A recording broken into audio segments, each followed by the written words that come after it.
Sekarang lagi banyak banget kan orang yang lagi work from Bali untuk ketenangan. Tapi gimana rasanya ketika lo lagi work from Bali malah diganggu hal-hal mistis? Gak asik sih. Kejadian ini dialamin sama cewek, namanya kita sebut aja Ica. Ica ini umurnya 25 tahun. Dia tinggal dan kerjanya di Jakarta. Kejadiannya baru dialamin pas lagi pandemi kayak gini nih.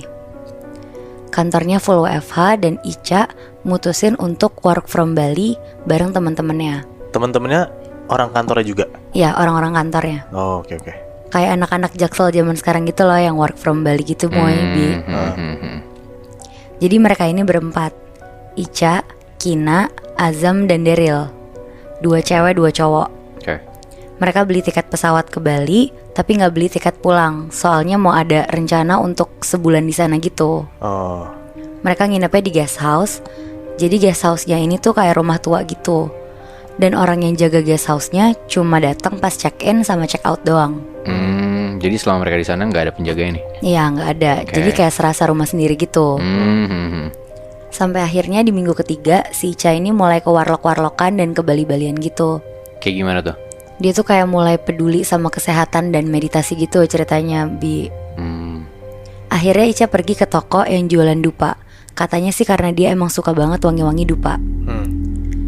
Dia beli banyak sama belinya tuh asal gitu. Dia gak tahu nih jadinya fungsi-fungsi dari dupa ini tuh apa. Oh, emang dupa banyak fungsinya? Iya, ternyata ada yang untuk upacara, kayak gitu-gitu. Bahkan ada juga yang buat manggil leluhur dan manggil makhluk halus gitu. Oh, baru tahu gue. Terus pulang nih dia ke guest house. Dia nyalain dupa di pinggir kolam. Katanya sih mau healing biar dia tenang gitu. Terus teman-temannya mulai nanya, apaan tuh Ca? Dupa banget Ca. Kenapa gak lilin aromaterapi aja? Terus si Ica-nya ngomong, ya gimana ya, gue kalau nyium wangi dupa tuh rasanya lebih tenang dan bisa fokus kerja aja dibanding lilin-lilin yang lagi hits gitu. Semenjak hari itu, si Ica mulai berlebihan gitu tuh untuk pasang-pasang dupanya. Dia pasang hampir di setiap sudut guest house, sama di depan kamar teman-temannya juga, berjejer kayak gitu. 1 minggu kemudian, si Ica masih harus kerja. Sedangkan teman-temannya tuh pengen ke pantai buat sunsetan gitu.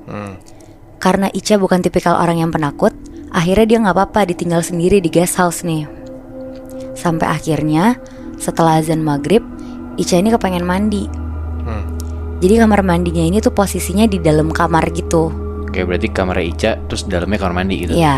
Oke. Kamar mandi dalam gitu ya? Iya, kamar mandi dalam. Terus dia lagi asik mandi nih sambil nyanyi-nyanyi. Tiba-tiba pas lagi mandi, ada yang ngetok pintu kamar mandi Ica. Suaranya keras banget kayak gini. Ica nih yakin banget suara ini tuh ketokannya dari kamar mandi, bukan dari pintu kamarnya tuh. Tapi karena dia tinggal sama teman-temannya yang orang-orangnya juga iseng-iseng banget, jadi dengan santainya dia tuh cuma teriak, "Woi, apaan sih? Lagi mandi nih, ntar gue keluar." Tapi anehnya ya, kan kamar mandinya tuh di dalam kamar. Kayak niat banget gak sih teman-temannya sampai masuk cuma buat ngetok-ngetok terus keluar lagi gitu. Akhirnya dia keluar mau nyamperin teman-temannya. Pas dia keluar, ternyata meja makannya tuh kosong. Terus dia mikir, oh mungkin lagi pada di kamar sebelah nih, karena biasanya nongkrongnya tuh di kamar sebelah. Terus pas dia buka kamar sebelah, ternyata kamarnya tuh dikunci. Berarti dia sendirian di villa dong? Ternyata emang dia beneran sendirian. Oh shit. Dia ngiranya kan, tapi itu teman-temannya kan. Akhirnya dia buka HP dan dia ngechat di grup, "Guys, urgent, kalian dari tadi belum ada yang pulang." Terus kata teman-temannya, "Enggak kok Ca, kita belum ada yang pulang, tapi kita udah deket kok." Mampus. Ica langsung diem di depan kamar dengan perasaan yang agak aneh gitu. Cuma gak lama teman-temannya datang kan. Terus pada nanya kenapa. Akhirnya diceritain sama Ica kejadian yang barusan dia alamin. Karena Ica juga orangnya sangat bodoh amat dan gak percaya hal-hal mistis, jadi kejadian kemarin tuh dianggap angin lewat aja sama Ica. Sampai akhirnya Ica sama teman-temannya ini kepengen refreshing untuk ganti suasana. Mereka mutusin untuk nyewa villa 1 malam doang. Ini villa yang lain nih? Iya, ini beda villa. Pas sampai di villa dan suasananya pas lagi santai, temennya Ica yang namanya Daryl mulai cerita, kalian tahu gak sih ada cerita serem di guest house kemarin? Tapi gue gak berani cerita di guest house itu karena gue gak pengen kalian jadi takut juga. Jadi Pas abis kejadian Ica diketok itu, selang 2 hari ada kejadian aneh di kamar gue dan Azam. Jadi Azam naruh laptop di meja kerja kamar. Terus Azam bilang ke gue untuk jangan tutup laptopnya, karena dia lagi mindahin data. Cuma si Azam ini mau mandi dulu. Nah abis itu Azam cuma ngambil baju dari kopernya. Posisi kopernya tuh di sebelah meja kerja persis, dan gue posisinya tuh di kasur. Terus abis Azam selesai ambil baju di koper, pas lihat ke meja, laptopnya tuh udah ketutup. Padahal tadi tuh posisinya kebuka. Di situ Daryl kaget banget kenapa bisa ketutup tiba-tiba.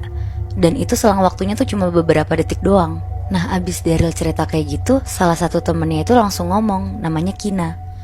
Guys, sebenarnya waktu kejadian laptop ketutup tiba-tiba itu, gue di depan pintu kamar kalian mau minta sabun. Cuma gue gak jadi, gue balik lagi ke kamar. Soalnya gue lihat ada sosok rambutnya panjang, berantakan dan kotor banget, lagi senyum-senyum ngeliatin ke kalian dan nutup laptop Azam. Anjing. Shit. Akhirnya Kina langsung lari tanpa bilang ke Ica sama sekali, karena takut Icanya juga jadi takut. Nah abis mereka cerita-cerita tentang kejadian yang dialamin sama Ica, Kina dan Daryl, akhirnya mereka semua ngobrol dan mulai ngerunutin dari awal apa aja yang mereka lakuin selama mereka di Bali. Sampai akhirnya si Daryl ini nyeletuk bilang, apa jangan-jangan gara-gara dupa ya? Nah di situ semua orang langsung ngeliat ke si Ica. Soalnya kejadian-kejadian aneh ini dimulai dari Ica mulai bakar dupa itu. Dan guest house-nya jadi terasa aneh gitu hawanya. Setelah di dupa tadi. Iya. Oke. Kayak lo tau gak sih Bi, Moy, kalau lo datang ke suatu tempat, terus feel-nya tuh jadi beda aja gitu. Nah mereka semua tuh ternyata udah ngerasain itu, cuma gak ada yang berani ngomong. Oke. Jadi sekarang Ica udah mulai aware nih sama dupa dan gak mau ngebakar dupa lagi.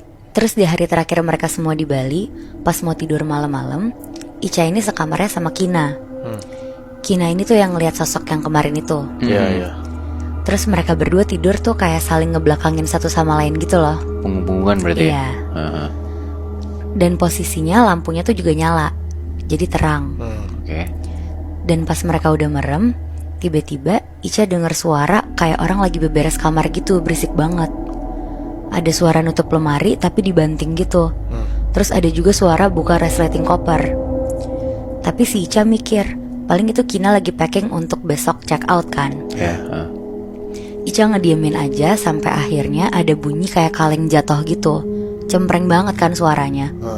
Ica kira baygon yang ada di meja sebelahnya. Pas dia buka mata, ternyata bukan, baygonnya masih ada di situ. Terus akhirnya Ica ngomong nih ke Kina, Kin, lo ngapain sih berisik banget? Kina ini nyaut bilang ke Ica, Ca, gue kira dari tadi lo yang berisik. Gue dari tadi merem. Lah berarti mereka ngomong lagi punggung-punggungan? Iya, masih saling punggung-punggungan. Berarti yang berisik-berisik kayak gitu bukan mereka berdua? Bukan. Anjing. Shit. Terus mereka saling kaget satu sama lain dan gak berani gerak ke kamar sebelah.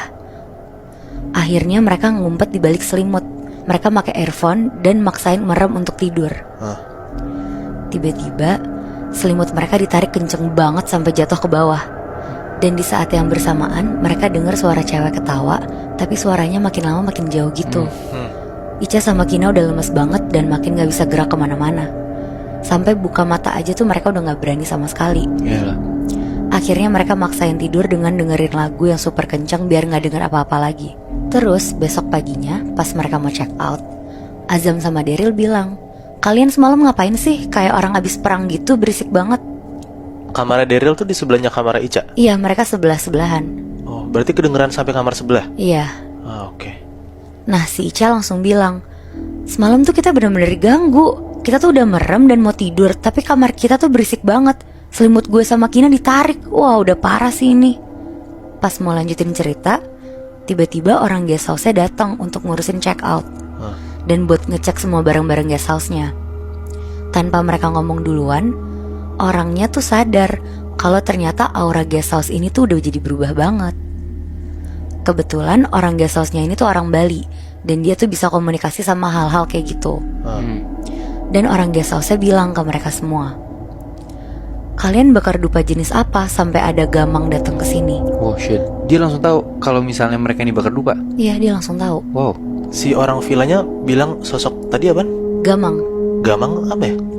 Gamang ini tuh sosok atau makhluk yang suka tinggal menyendiri di sungai. Dan sosok ini tuh merasa terpanggil karena salah satu jenis dupa yang Ica bakar. Oh shit. Si sosok Gamang ini emang suka sama bau-bauan dupa kayak gitu? Nah iya, kayak yang tadi gue bilang itu kan Moy, dupa itu tuh ada jenis-jenisnya. Ada yang dipakai untuk upacara, untuk manggil leluhur, dan ada juga yang untuk manggil makhluk halus gitu. Nah mungkin dupa yang dibakar Ica ini yang untuk manggil makhluk halus. Wah anjrit. Berarti tanpa sengaja si Ica ini manggil makhluk halus dong. Iya,